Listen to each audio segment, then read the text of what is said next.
Now that I fight with might and main, the Danish troops I lead to fame. Now I survey the lands where I may stride, the English soil and the king of Danish pride.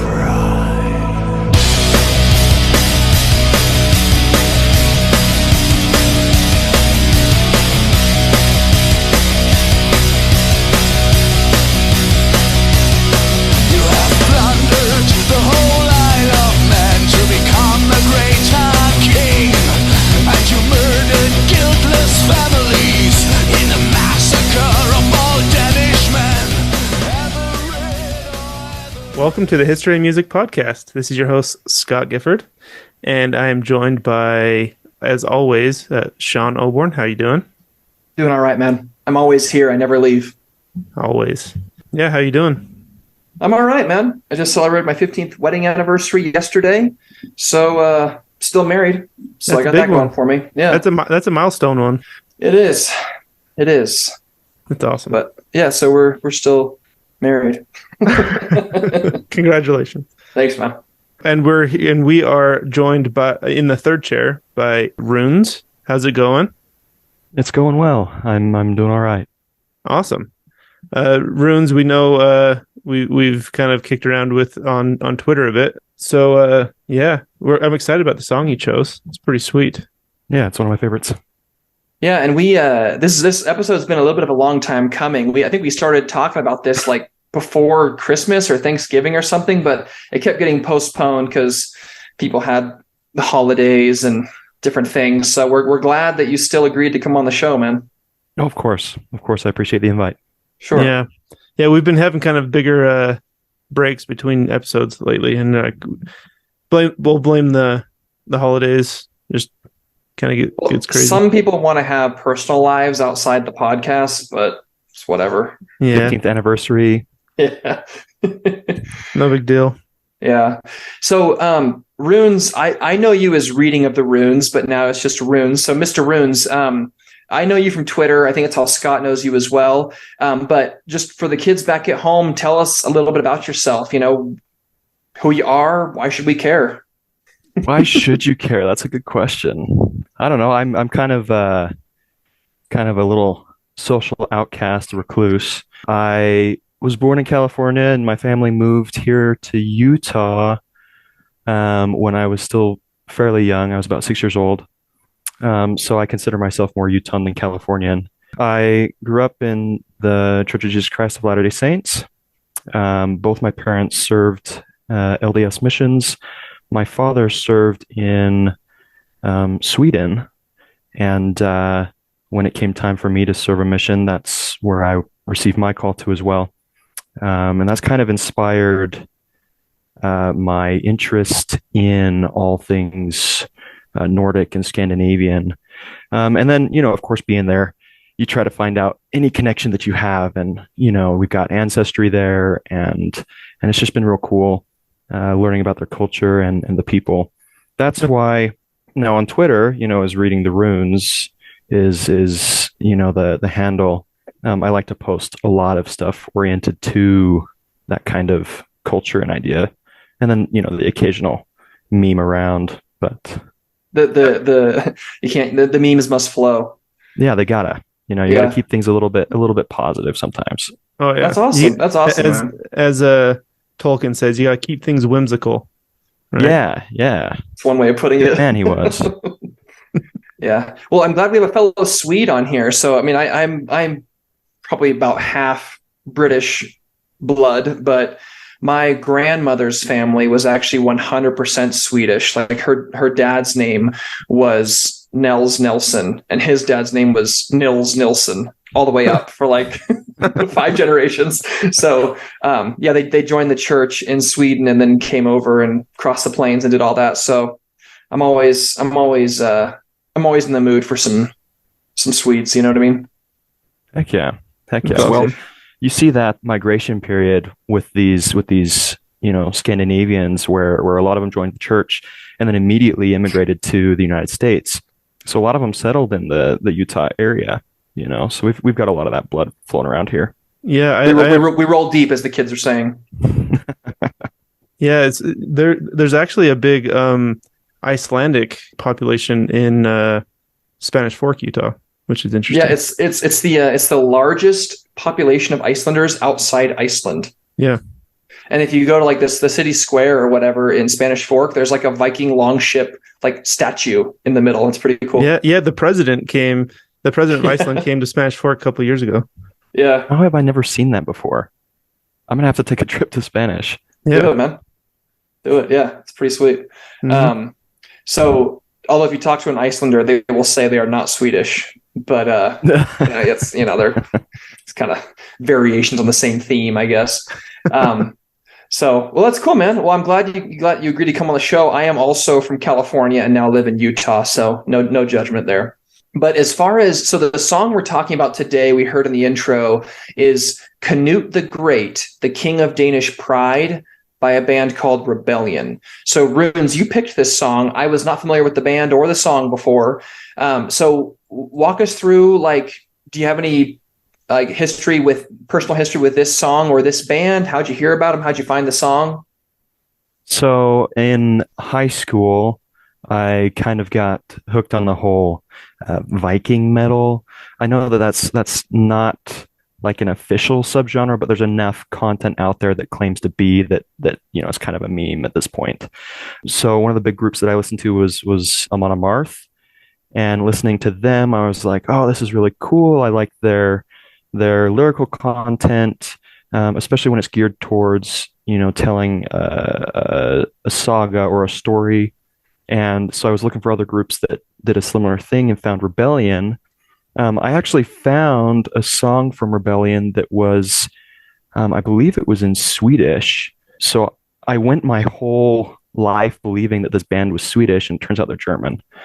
Beyond, just the occasional listen and the throwing them in with my Songs of the Sagas playlist, I don't know much about the band, to be honest. I just know that they make good music. Very nice. It sounds like you like metal in general. What else? What are your other musical interests? See, you're gonna hit a wall there. Metal. That's that is often the case with metalheads. Yeah, dude, if it's not broke, don't fix it. Yeah, that's what I'm saying. I like pretty much any subgenre under the umbrella. So I could have a different playlist for any mood in the day. I've even got a playlist for when I go to sleep. It's your doom metal and your atmospheric black metal, because it's a little more on the melodic side, and it's less of the harsh go. Right. Yeah. Well, one thing I've learned with metal is that we don't like this word because it's lame, but it's kind of nuanced. But there's a variety of metal out there for whatever your flavor is that you like, or whatever mood you happen to be in. And so there's all different kinds of metal. And usually when people hear metal, they think of like something specific in their minds. But like the amount of like metal band, it's like country music. Like there's like zillions of bands out there that play their own style of like every version you can think of a metal song. And so there's if you like music, I guarantee you there's a metal band out there somewhere that you would be into, whether it's like country metal or like bard metal or whatever. There's metal for everything now. It's pretty cool. So now that we have kind of your taste in music, what's your taste in history?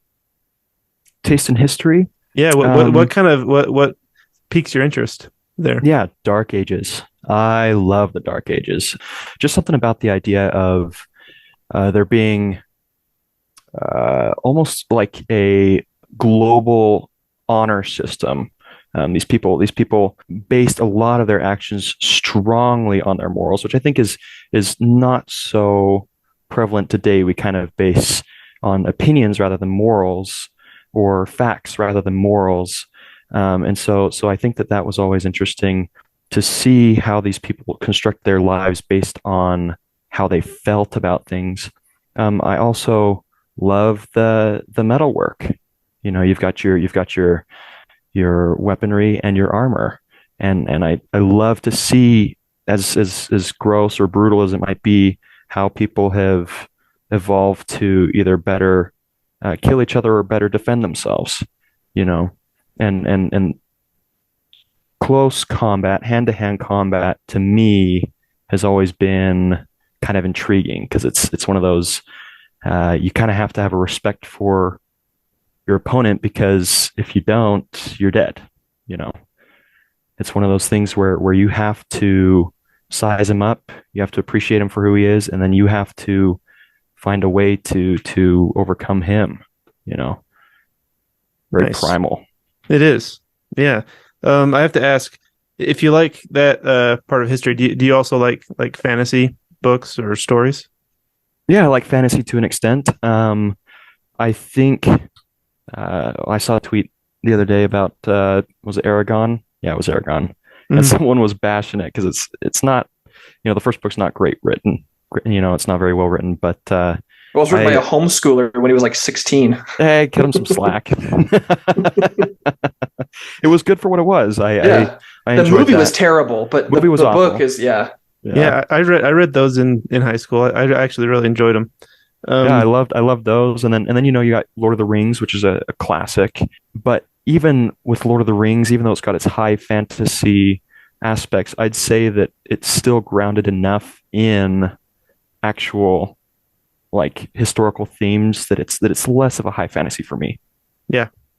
There's some fantastical features and characters and stuff, but as far as actual magic, for the story that's being told, there's not a whole lot, but there's a lot of grounded stuff. Cool. Yeah, that's awesome. So is there anything else we want to talk about before we start getting into the song? What have you been listening to lately, Scott? Oh, Musically. dude, you always catch me off guard. Last time I had it It's ready. a music podcast. What am I supposed to ask? Dude, last time I had it ready and you didn't ask. So Well, it's because we had Bennett on there, and I was really intimidated because he had all of his big brain takes. And that's true. I feel like, hey, so what are you listening to lately? Oh, Blink-182. He'll just end the call right there. It's not throat singing. I'm not listening. Yeah. I don't know. Have you? So last time I asked this, I brought up that Newfound has a new single. Mm-hmm. Newfound Glory has another new single that came out in mid-December. Highly recommend everyone listen to it. Looking it up right now. Yeah, especially if you've got a family that cares about you. It's a good song. If pop punk is your thing, it's not metal, but Is that Get Me Home? that's the one, bro. Okay. That's the one. And then the other one they came out with is a good one to play for your wifey, your girlfriend. If she's into the pop punk emo thing, like my wife is. Anyway, I am glad to be back in the music chat, though. I'm glad that I got back in there. I had to recover after that moving song I posted, and so I had to recover and come back. So I'm back in the saddle now. You got lucky because it was he was trying to revive it, so he's he let in a bunch of people, and so you I made the cut. Yeah, I made the cut. Well, I shouldn't say you got lucky, but it was lucky that I knew a guy on the inside. Anyway, so I think let's start doing the lyrics. You guys cool with that? Sure. Yeah. All right. So the song is Canute the Great, the King of Danish Pride. The band is Rebellion. This song came out in 2005, and it's in English. The band is German, like you said, Runes. They're from Germany, but the whole song is in English, and it's about a real person named Canute the Great. But I think it starts with the first two kind of stanzas. I think it's just the chorus. It kind of starts with the chorus and then he starts going to the verses. Do you want me just to read those real quick? Then we can kind of go into the Please do.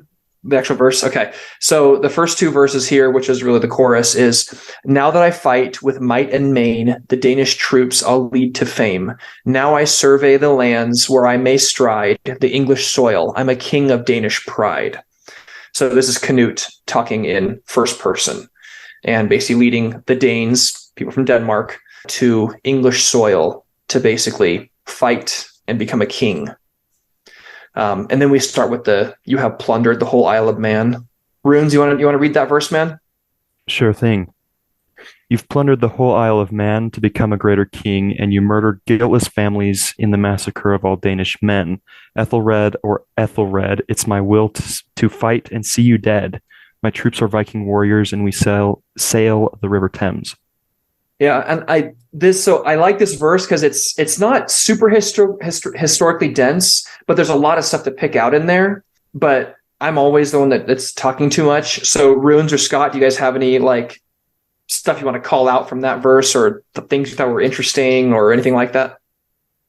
Well, I think maybe we should just kind of start from like.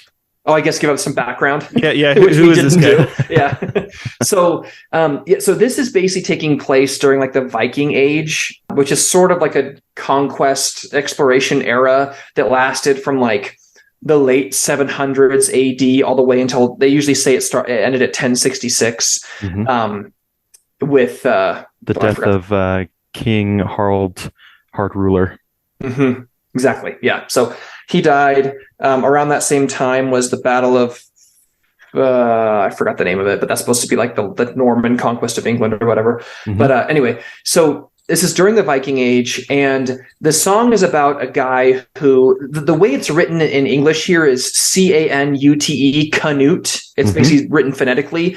His name is actually Cnut, Cnut is how it's actually written, or sometimes Knut in like Old Norse. But he's basically, I guess at this time, he's a Danish or Viking kind of prince. He's the son of a king who is kind of sailing to England, participating in all these Viking raids in England that have been happening for decades to kind of prove himself a man, claim his father's kingdom, get some booty, typical Viking stuff. But yeah, so Canute himself was actually born. We don't know exactly when he was born or even where he was born. We just know he was born in Denmark, but they think he was born around the year 990 AD. But everything we're talking about is in like the early 1000s. So he would have been like in his 20s, I believe. Yes. Yeah. But he's the son of this guy whose name is Svein Forkbeard. That's his dad.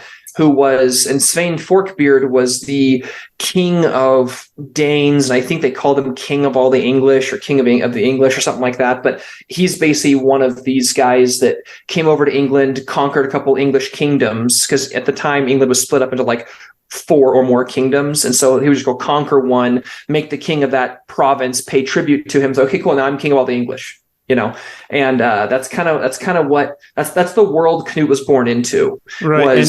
Yeah, go ahead. And his grandfather, Forkbeard's father, was Harold Bluetooth, and he was apparently the first Christian king, or that converted to Christianity, and so there's that as well. And Bluetooth, actually, I believe that's where we get like the Bluetooth thing. That's where we get that from, is his name. Right. Because if you look at the Bluetooth symbol, it's actually a rune, like a Viking rune, and Bluetooth, like the technology or whatever, is after this king. What's his name? Bluetooth.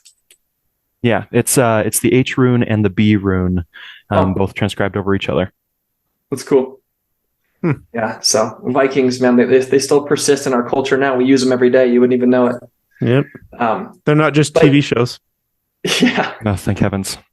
But yeah, so that's kind of like the world that we're in here. The Viking conquest of England was something that took place, like we said before, like over like 100 years. Like it was like every 10, 20 years, the Vikings would come, they'd rape, pillage, plunder, take over a slice of England, and then they would like kind of settle down there. And then that's kind of why that's part of the reason I think why they're called Anglo-Saxons, is because Anglo meaning English, Saxon meaning from Saxony, Germany, but it's basically this mixture of native English people that were there mixing in with invaders from elsewhere, Viking peoples, Germanic peoples, basically. And it wasn't until they met the Normans, who are a northern French people, that sort of ended. But that's where the term Anglo-Saxon kind of comes from, is referring to a mixture of these Viking peoples that conquered England, settled there, and then mixed in with the local populace. And that's where we get Anglo-Saxon.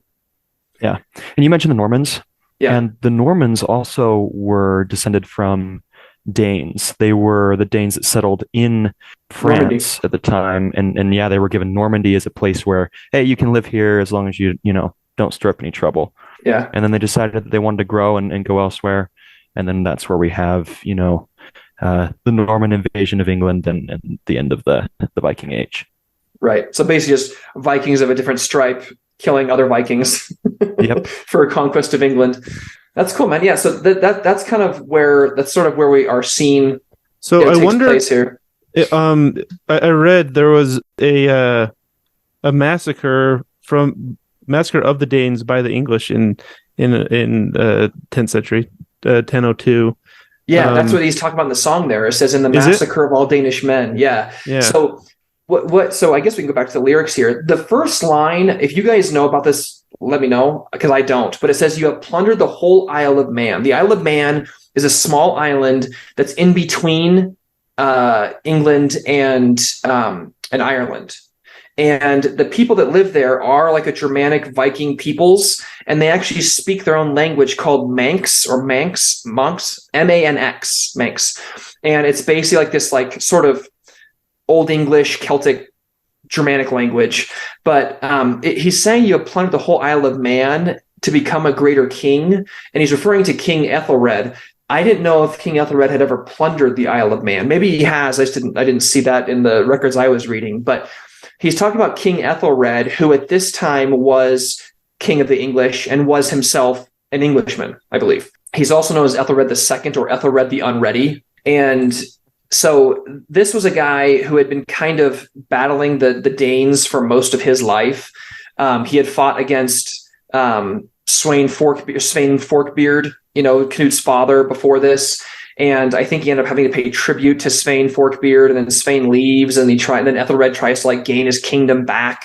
But during this whole kind of back and forth between the English, like paying tribute to the Vikings and also fighting against them, he basically, King Ethelred essentially just decreed that all Danes in all of England should be killed, should be massacred, which he didn't even have the power to do that because he was only the king of like Wessex, which is like one of the three kingdoms of England, which is in the very south. And so he basically orders that all the Danes be killed, and which wasn't even realistic, but there is evidence that many of these Danish people were just straight up killed. And some of them were people like Danes that had been living in England for 2-3 generations, families and stuff like that. And so his soldiers go out, they start murdering all these Danish people because the king ordered them to. And that's what it's referring to there when it says, and you murdered guiltless families in the massacre of all Danish men, Ethelred.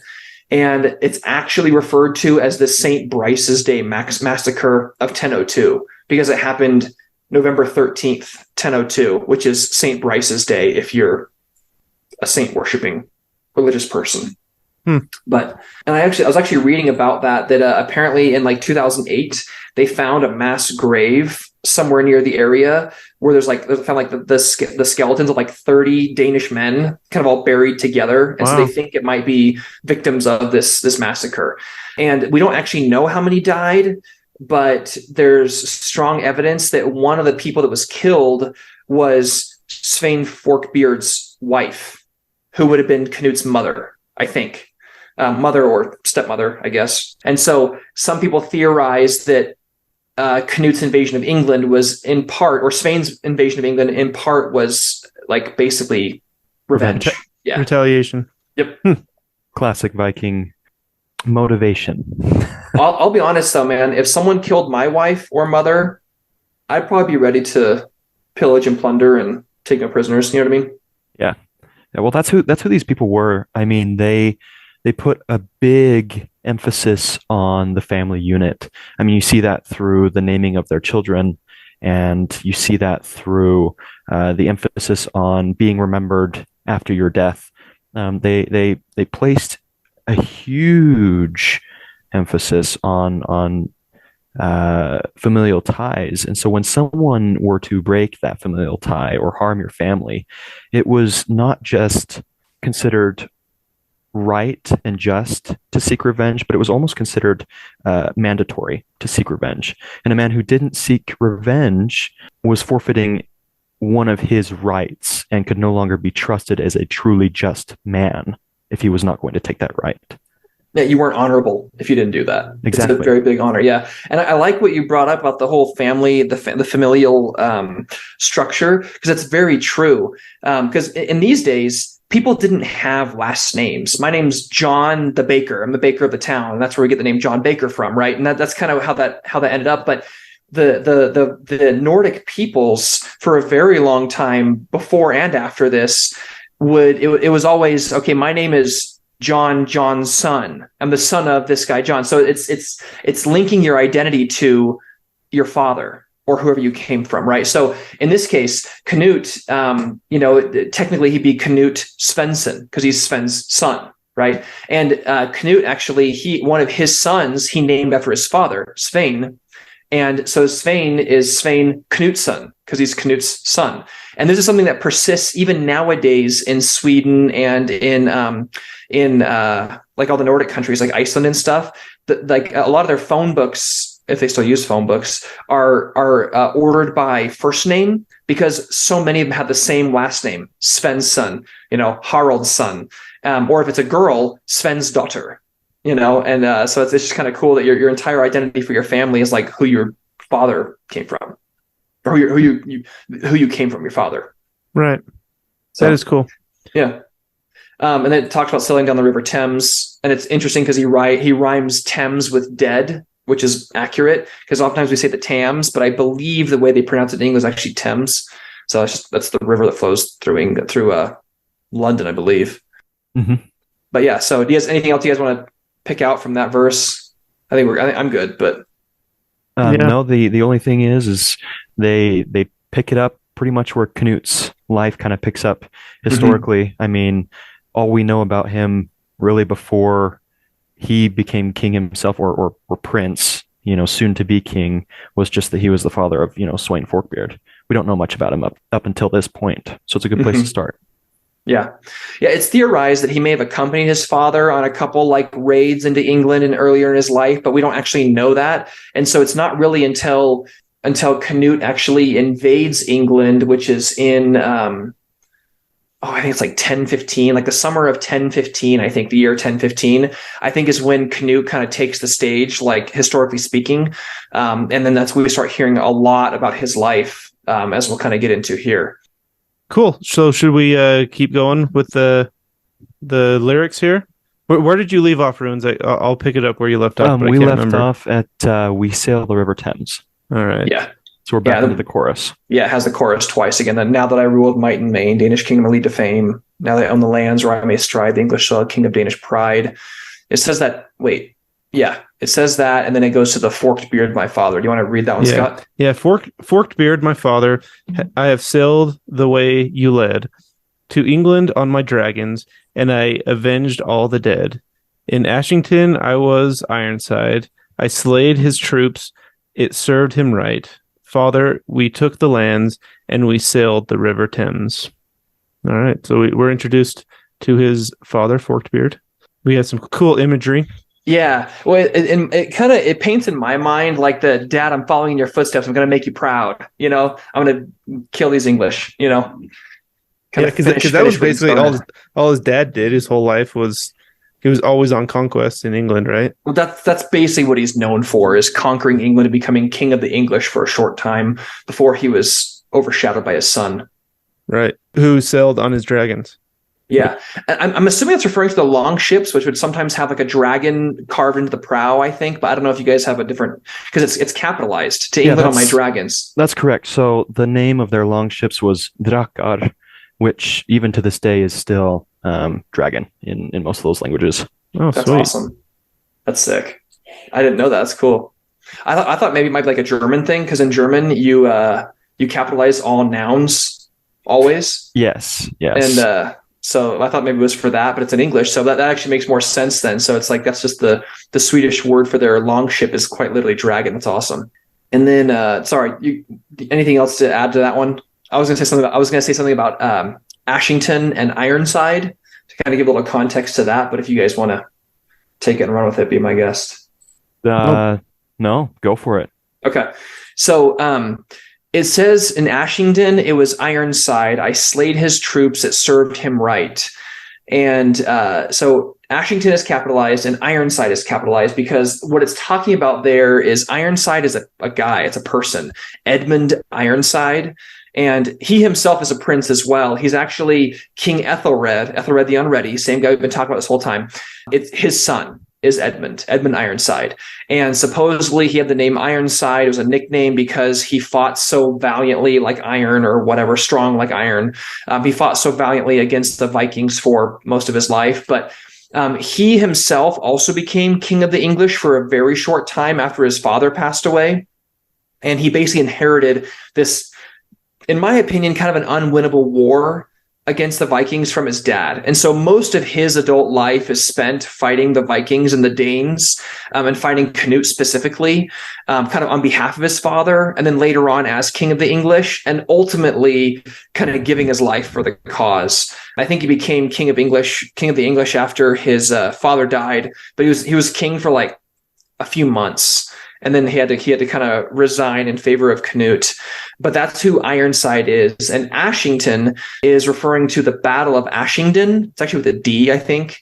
But the Battle of Ashington, which is this battle that took place between Canute and his Danish troops, which are mostly mercenaries from all over, like the Nordic countries, like Norway, Sweden, Denmark, against like native English people and Anglo-Saxon people under Edmund Ironside. And I believe it was a victory for the Danes. It was kind of like the decisive, the decisive battle that kind of decided the fate of the country, essentially. In Ashington. Yeah. I mean, if you look it up, it has different names. Like I've seen it spelled Essendune and Assadune, but it's also Ashington, which is a place in Essex, England, I believe. Yeah. So it was that battle that like you said, was kind of determining of the future of England for the next, few years where Canute would be king. Ironside, Edmund, after his defeat there, died a month later. It's not specified whether that was from wounds or natural cause. And then I believe that Canute marries Edmund's widow and then exiles his two sons. Wow. Very common in those days. It's a wild time all to of live. that, yeah. All of that's extremely common because he's like, well, I'll just take your kingdom, marry your wife, exile your two sons, and boom, I got your kingdom. And like in perpetuity because of that. Well, and it secures his right to the kingship because here he is marrying a queen who would still be queen until her heir was selected, and he exiles her only two heirs. So he has made himself a prince, the only appropriate individual to become king. Right. And I believe what happened is like, so Edmund was kind of more of like the warrior type. So from what we know about the history of this battle, like Edmund basically lined up his guys in like three lines, and he was amongst his soldiers fighting on the front lines. Whereas Canute, who was a warrior himself, but he was kind of more of a strategist than like a front lines warrior guy, did not participate in the actual battle. He was kind of, from behind the lines, kind of giving orders. But it was like this overwhelming victory for the Danes. And Edmund was forced to sign a treaty with Canute, basically giving him like all of this territory, and then also stipulating that that should any of the kings die, they would, whatever king died, the other king would take his kingdom. And it just so happened like 2 months after that, Edmund dies. And so it's like already built into the treaty there. So I always wonder if like there's some foul play or something, like he had the guy poisoned or something like that. It's like, hey, I beat you in this battle. Most of your kingdom is yours except for this one. But when you die, or when one of us dies, we get the other one's kingdom. And then the guy dies 2 months later. But anyway. Natural causes. Yeah, natural causes. Yeah, exactly.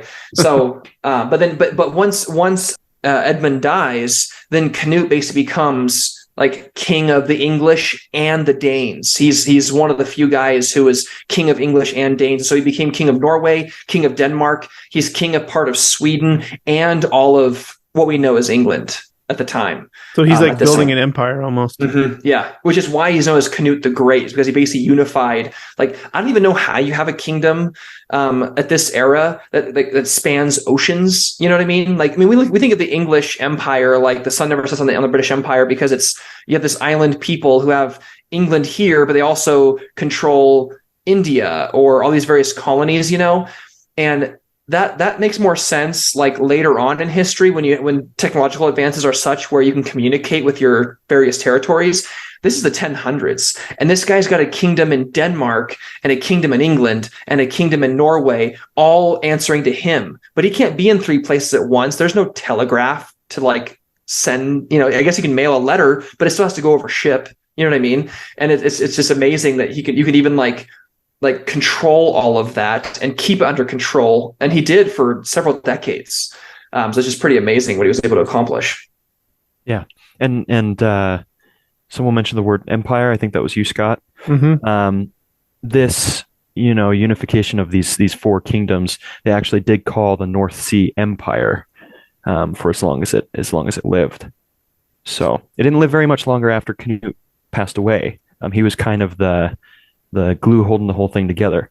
So it goes to speak, volumes for the kind of ruler that he must have been if he's able to keep these, kingdoms reined in, and then after he dies, then immediately they collapse. It just goes to show what kind of rule he must have had. Yeah, there's always a power vacuum, like a grab for power after the first emperor dies and so it's like, I feel like it takes a pretty special setup to have a something this large continue after the initial man that created it dies. Yeah, we saw that with our episode with Genghis Khan or Chinggis Khan, is that like you have this like dynamic, powerful character who's able to accomplish all these things, like lead these men, unify these kingdoms through bloodshed, conquest, marriage, all that, and keep it all together somehow. But his kids, for whatever reason, just can't hold what's it called? Can't hold the guy's jockstrap. You know what I mean? Like they can't even come to a level of what their dad was. And so oftentimes they end up losing the kingdom, or it falls to infighting, and it happens all the time, especially in this era. Yeah, really volatile. Yeah. But I mean, that probably also probably also speaks to the difficulty of even maintaining any kingdom in this era. Yeah. Let alone a kingdom that spans oceans, Yeah, they're just not equipped to do it. Like they have the will to power to expand like that, but like you said, technologically, like you just can't enforce your will across an ocean at the time. Like you just couldn't do it. Well, oftentimes I think they would like usually have like a regent or something like that. So he's like, right. Hey, I'm the king, but you're my oldest son. You go live in Denmark and you kind of like reign in my stead, and I'll tell you what to do. And I think that he may have had like a co-king, which is his Svein Knutsen. That's one of his sons. I think he was the one that like he kind of put in charge of Denmark.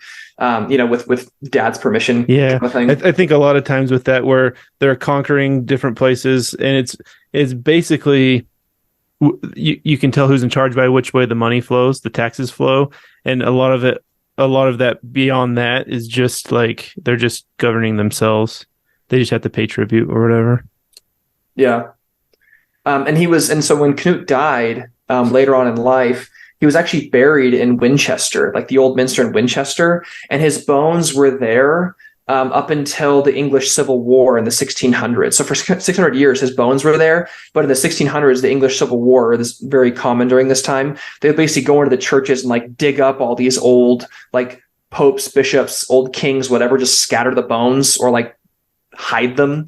And so all of his bones were in the 17th century were basically just scattered on the floor in the church and basically like lost to history, essentially. Some of them were collected and like put in different chests and kind of spread around like for all these various like orders of monks and things, but we don't actually know where I don't think we know where he's buried anymore.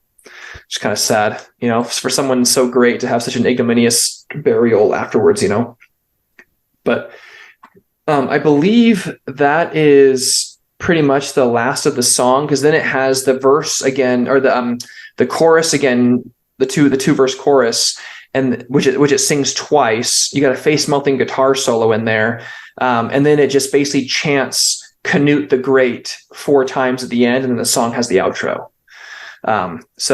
But great song. I'm always a fan as a descendant of the Viking peoples in a small way. I'm always a fan of learning about Viking stuff. So it's definitely a good song to listen to. I really enjoyed it. There's one little change they did in the chorus, though, because in the chorus, the first line is, now I survey the lands, there I may stride. The last one, it says, now that I own the lands, where I may stride. So a little change there. Good call, yeah. Now he also that I mentions own that the he's lands. ruling as well. Instead of now that I fight with might and main, he says, now that I rule with might and main. There you The go. Danish That's kingdom true. I lead to fame. That's true. Yeah. Now that I own the lands where I may stride the English soil, the king of Danish pride, and then Canute the Great, Canute the Great, Canute the Great. That's cool. Yeah, I didn't even catch that. So that's awesome. I really enjoyed this. I'm always enjoying learning about. I had heard of Canute, like the name, but it's a semi-common name, especially at the time. But I think Canute the Great is probably one of the more well-known Canutes or Viking kings of this era. One of his. I actually have one fun fact, and then I think that's pretty much all I have to share. But do you guys have any parting thoughts on the song or like the historical period or anything? One thing that kept coming up in almost everything I looked at or watched about him was that he was young, tall, and handsome, and had striking eyes. But he had a forked nose, or a Hooked nose. Hooked nose. Yeah. Fork was dead. He had a hooked nose. So yeah. Anyway. Well, it's always funny how they describe how people look, because it makes you wonder. It's like, it's not super descriptive. It's like, oh, he's tall and handsome and has like his eyes are better. It actually says his eyes are better than other men. Mm-hmm. Like both in handsomeness and in their ability to see things. And so I'm trying to read between the lines here. That's written 1,000 years ago. Did that mean he had really good like actual vision, or is it more like in the what this reminds me of, and you brought it up, Runes, earlier, is Lord of the Rings. Tolkien. It sounds like the way Tolkien would describe Aragorn or something like that. Like it's like these things that are more felt rather than seen, almost. You know, it's like it's more than just like their physical presence. It's their like aura almost that they're describing. Yeah. Which is cool. Yeah. Well, and we see kind of a taste of how people described each other in that time. Just in the brief description that they give us, we know that the Vikings were kind of they were kind of funny with their nicknames. Like we have Bjarni, tall man with a house. We have Aethelred, deep-minded. We have Olver, friend of children, which meant in kind of a sarcastic way that he wouldn't kill children during a raid. So he was obviously their friend, and that was kind of like a put-down nickname. So we see these kind of nicknaming, in this description that kind of gives you an idea of who this person was. It's kind of, like you said, it describes almost their aura. It doesn't have to always be this physical feature that's being described. It's just a short little one-liner, short little nickname, and that's all you need to know about this person. I mean, Harald Bluetooth, for heck's sake, why is he named Bluetooth? Probably because he had a rotten tooth. Mm-hmm. And the word for blue in Old Norse was used for both blue and black. They didn't have a word for black, so they used the word blue. Interesting. Yeah. Well, and it's kind of, they would even give that name to their enemies, because like Aethelred, this king they're fighting in the beginning, is Aethelred the Unready. And supposedly that was kind of tongue-in-cheek as well, because it doesn't mean unready in the sense that we think it, where it's like, oh, he wasn't prepared. It's actually from the Old English word unread or something like that, which basically means he's poorly advised. Like he basically has bad advisors or bad advice given to him. Wow. Which is funny because his name Aethelred apparently means well advised. And so it's basically well advised, the poorly advised. So it's a play on words like, hey, this guy's supposed to be well advised is really not well advised. And we kind of showed that when we took over his entire kingdom. So that's almost like Little John in exactly. Exactly. And then a lot of these nicknames were like, we look at them and we're like, well, are they being genuine with this? Like when they say, Ragnar shaggy breeches, what does that mean? Does it mean he had hairy pants, or does that mean his butt was hairy? We'll never know. Like, what do you mean by this? Kolbein butter penis. Imagine getting that name. Yeah. Did his girlfriend name him? I'm doing a deep dive no idea. I'm about to do a deep dive down the rabbit hole of obscure Viking names in a second. Elf, castrator of horses. You might want to do a safe search when you look these up. Yeah. Well, I know a lot of it is like, it's like a nickname thing for some deed or something you did. It's like, oh, one time, there was a bull running at you and you hit it and it tripped and moved out of the way. So I'm calling you John Turnbull. That's where the name Turnbull comes from. And, they just have these nicknames. It's like The Office, Jim being called Tuna, like Big Tuna. He ate a tuna sandwich once. Except that becomes like your identity for the rest of your life. And in this case, the rest of history for the next 1,000 years. That's true. You're Big Tuna. Well, I feel bad for Eystein Foulfart then. he must have floored the room that he was in enough to retain a permanent name. Well, it's funny because everyone knows that guy. Everyone has a foul fart in their life that, that has the worst. It's me. Have them generous but stingy with food. Like these are all people that are just named because of one thing that they did in their life. That is amazing. It's funny. I think it's relatable. We all know a guy like that. I think we need to bring this back. Yeah, bring back the epithets. Let's bring back the epithets. Like someone does something once, and like that's how they're remembered forever. It's funny. Scott the podcaster. Yeah. So another thing is, just a couple days ago, I saw it and it's just like, oh snap, he's talking about this guy. So Raw Egg Nationalist on Twitter, he just like 3 days ago posted about Canute. He said, at the age of 19, Canute was the king of Denmark and England and one of the most powerful rulers in all of Europe. In this thread, I'll provide 5 lessons from his precocious rise to imperial rule that will help you create an unstoppable sales funnel for all your e-commerce business. How can we monetize this? and then there's no thread. It's just one tweet. It's a joke, but that's hilarious. Raw egg nationalists. If this guy, let's see here, I have a couple of monetary facts for Canute here. Oh, go for it. So there's the Danegeld, which was a payment that you made whenever. It's like a tax. Yes. The last Danegeld ever paid was for a sum of 82,000 pounds, like English pounds. That's big went money. To Canute, and we're talking the Viking Age. Where 82,000 pounds is a lot of money. Like, that was unheard of. That was only from one subject, right? I'm assuming that's from one province or one country or one king, or maybe it's a group of kings, but I'm sure he had multiples under him that were paying tribute. The Danegeld is basically a tax that the Danes would put on their English subjects. It's like, hey, you pay me this each month or each year, and I won't rape your wife and kill everyone you know.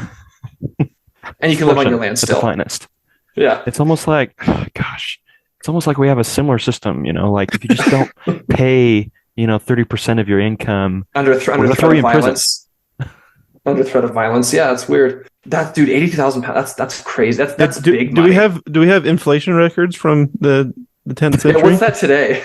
Honestly, I don't know, because was this the silver? I think they used silver back then. I think silver was standard, is what they used. Yeah, silver was their standard. So I'm trying to think what 82,000 pounds sterling of silver would be in the year 1030 or whatever this is. That's it's unimaginable. That's still a lot of money, dude. Well, in his army of well over 10,000 men, at least according to our sources, cost him 72,000 pounds in silver. So he was paying buku bucks for his people. Yeah. Well, I think a lot of the guys he hired, I'm sure he had a retinue of soldiers that were with him, but I think a lot of these guys are basically Viking mercenaries, which is also very common at the time. Is, hey man, I live on this land and I'm really good at killing people, but whoever pays me the most money, I'll go kill this earl that you don't like, or whatever. And I think the Vikings did it all the time, and so it's kind of just whoever could pay him more. So I wonder if that's why he's like, hey dude, I got more money than God, and I can pay you guys more than any of these English kings. And so the Vikings are like, whatever, dude, I'm just in this for the money. And so they'll just basically go with Canute because he's got the deeper pockets. It's interesting that you mentioned mercenaries. ᚲᚾᚢᚏᚱ the High is one that is mentioned by name, and we know Thorkel as being a leader of the Jomsvikings, which was basically a boys' club for Vikings that wanted to emphasize their prowess in battle, and they did hire themselves out as sellswords. They were these big mercenaries, and they were quite fantasized because of their endeavors. So I would not be surprised to find out that many of these men were under the rule of Thorkel, who was then being paid by Canute. Yeah, well, it always comes down to money and like plunder. That's kind of money and land. Yep.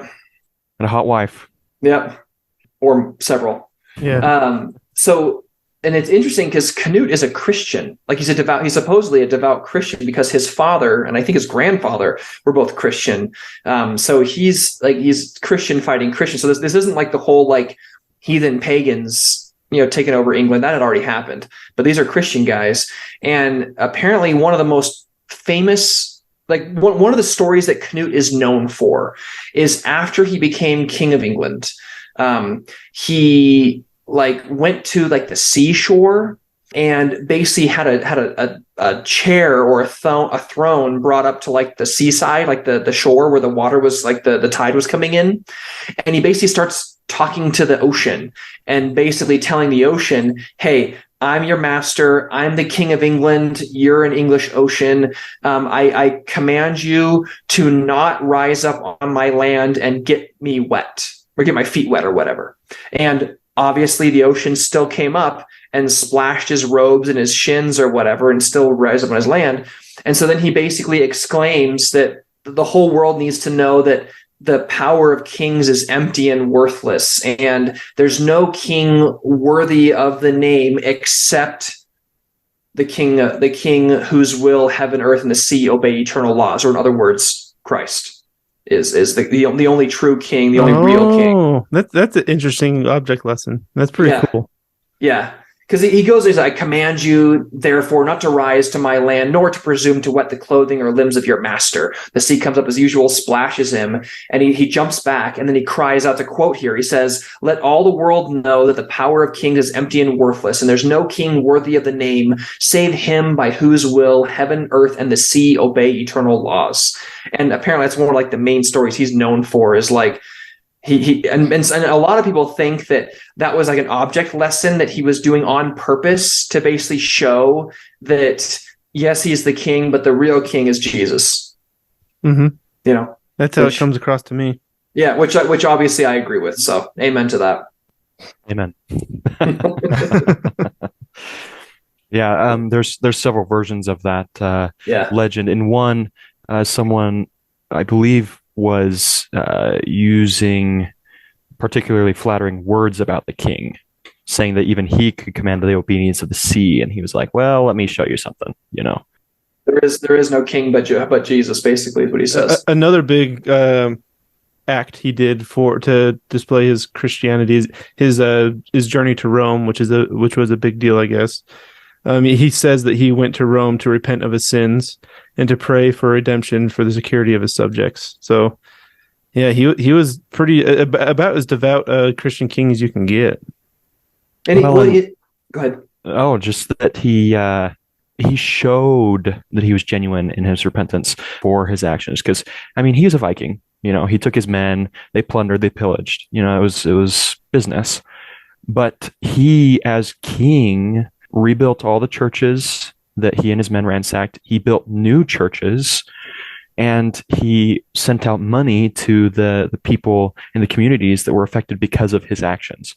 He was really trying to show them that he was a king of all of his people, not just the Danes, not just these, pagans, but the Christians, the English, anyone that was under his rule. He was going to fight for them. He was going to build a place for them. He was going to support them.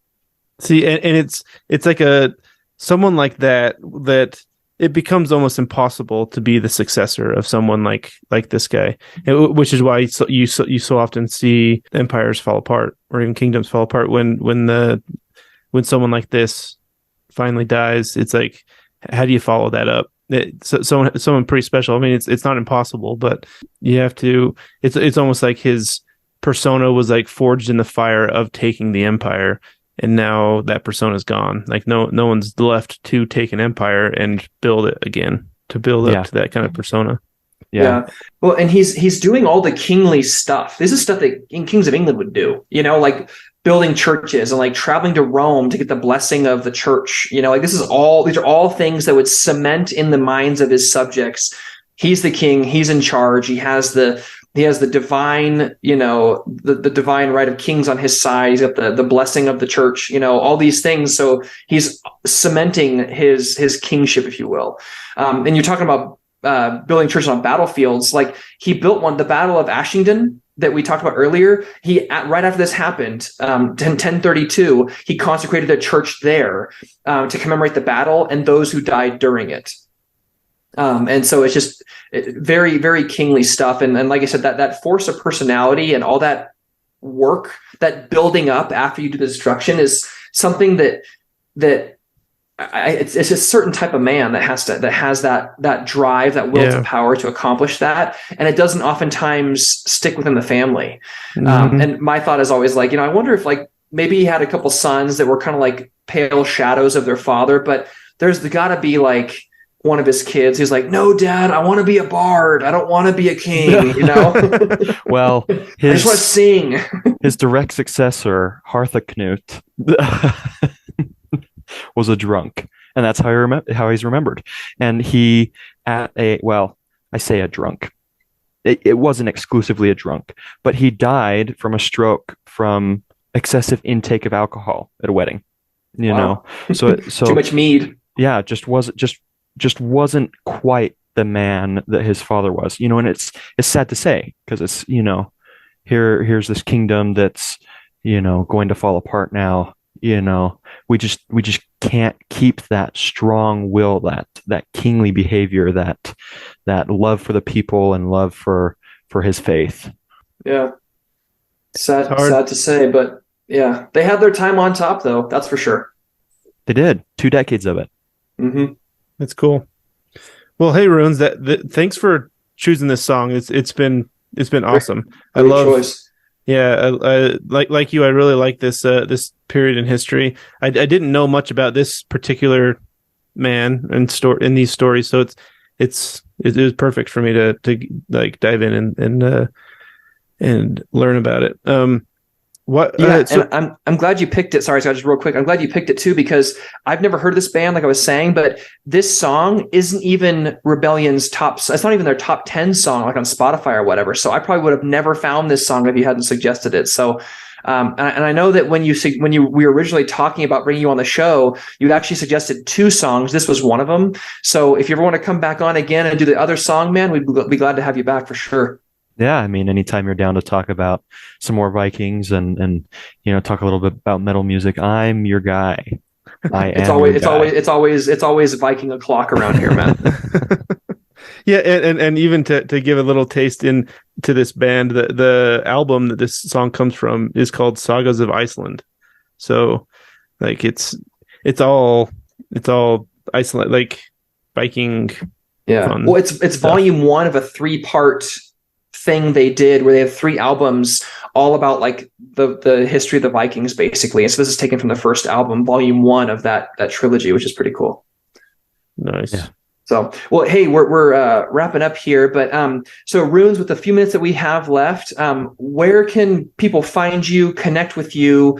Do you have any projects or anything that you want to plug or shill on the podcast? So that the last few minutes is yours, man. I mean, the only thing is just the Twitter, man. It's just at Reading the Runes. I've got a Redbubble link there, and I'll probably update my bio for any other things that I want to show. That's kind of my go-to social media point.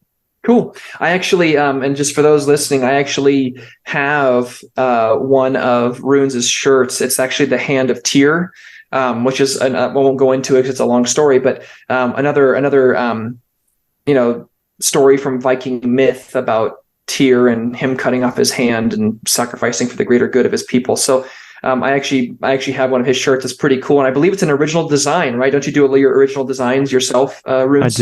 I do. Yeah. Except for there was one design I did based on the Yelling Stones, which are stones raised by Harold Bluetooth to commemorate Christianity in Denmark.